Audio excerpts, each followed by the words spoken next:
नमस्कार, हेमांगीज किचनमध्ये तुमचं स्वागत आहे. तर आजची आपली रेसिपी आहे chocolate sponge cake. Chocolate sponge केकचा आपण पहिला प्रकार पाहणार आहोत.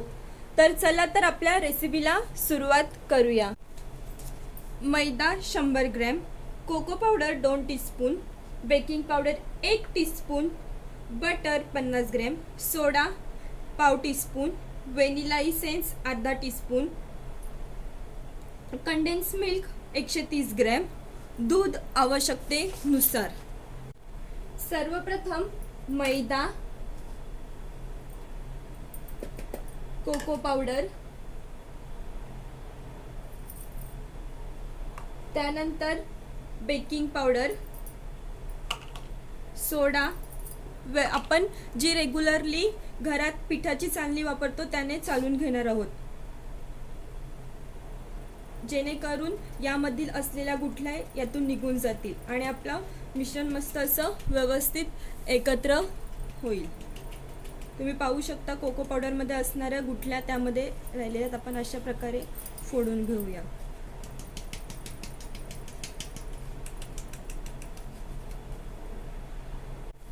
मस्त असं आपण मिक्स करून घेऊया. तर आपलं हे मिश्रण मस्त असं एकजीव झालेलं आहे. एका बाउलमध्ये कंडेन्स मिल्क,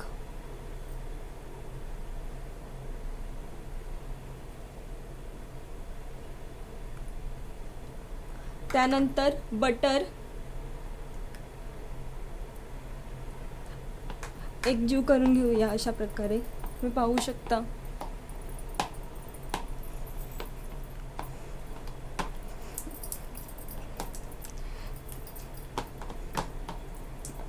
अशा प्रकारे तुम्हाला मिक्स करून घ्यायचं आहे.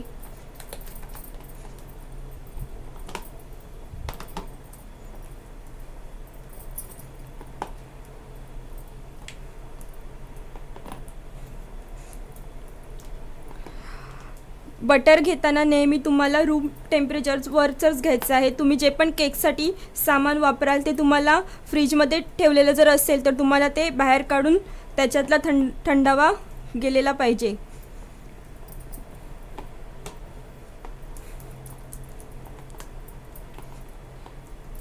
अशा प्रकारे मिक्स करून घ्यायचं आहे.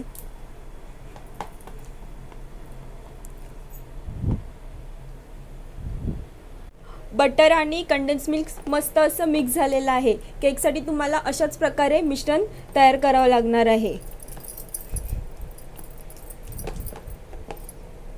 आता यामध्ये आपण कोको पावडर, मैदा, बेकिंग पावडर, बेकिंग सोडा मिश्रण एकत्र केलेलं होतं ते यामध्ये आपण थोडं थोडं करून मिक्स करून घेऊया. अशा प्रकारे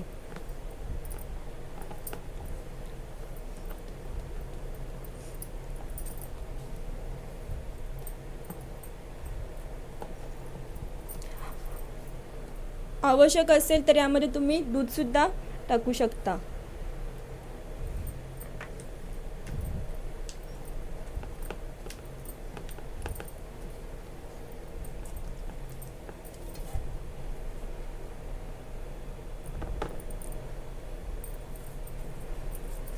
संपूर्ण मिश्रण मी यामध्ये टाकून घेते.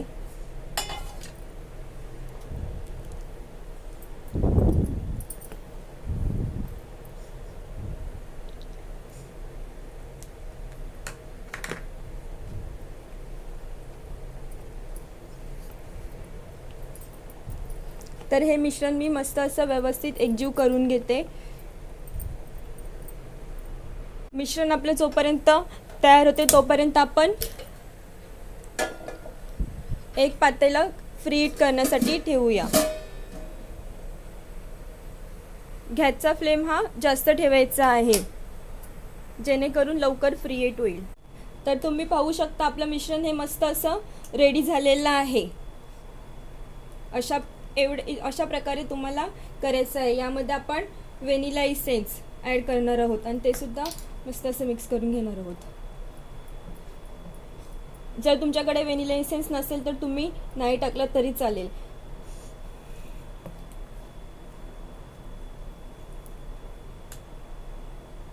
एवढं पातळ असं पाहिजे.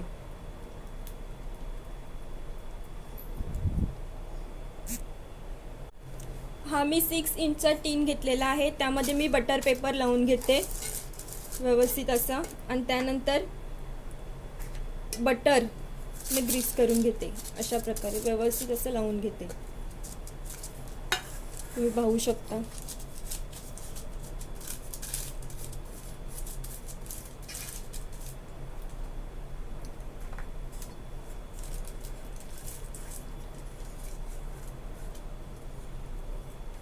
बटर पेपर लावल्याने आपला केक खाली तलाला चिपकत नाही. जर तुमच्याकडे बटर पेपर नसेल तर तुम्ही बटर नाहीतर तेल लावून त्याच्यावर मैदाने डस्टिंग करू शकता.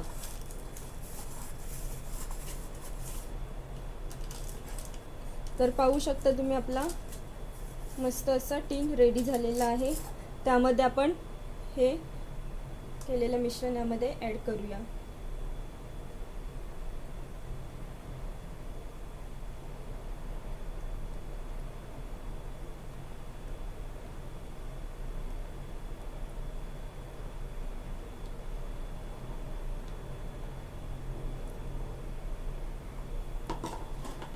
आणि आपल्या टीनला टॅप करून घेऊया.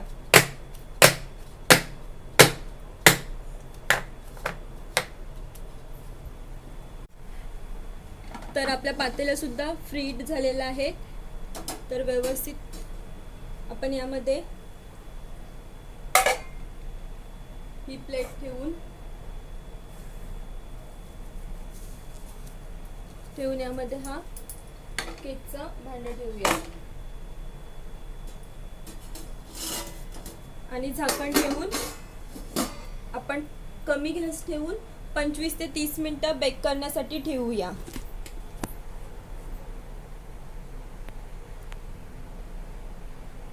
केकसाठी जे तुम्ही पातेलं वापरता ते नेहमी एकच ठेवा, जेणेकरून ते पातेलं आतमधून खराब होतं, म्हणून ते पातेलं एकच ठेवा.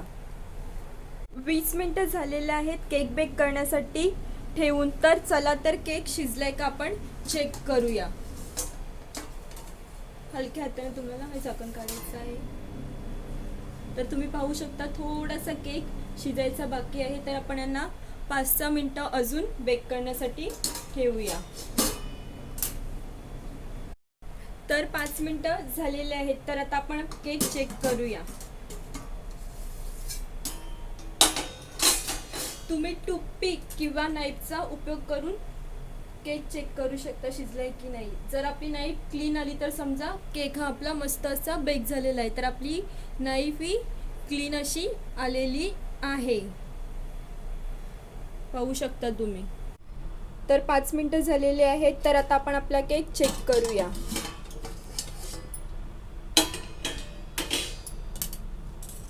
तुम्ही चेक करण्यासाठी नाईफ किंवा टूथपिकचा वापर करू शकता. मी आता नाईफच्या सहाय्याने केक चेक करते. तर तुम्ही पाहू शकता आपला केक मस्त असा शिजलेला आहे.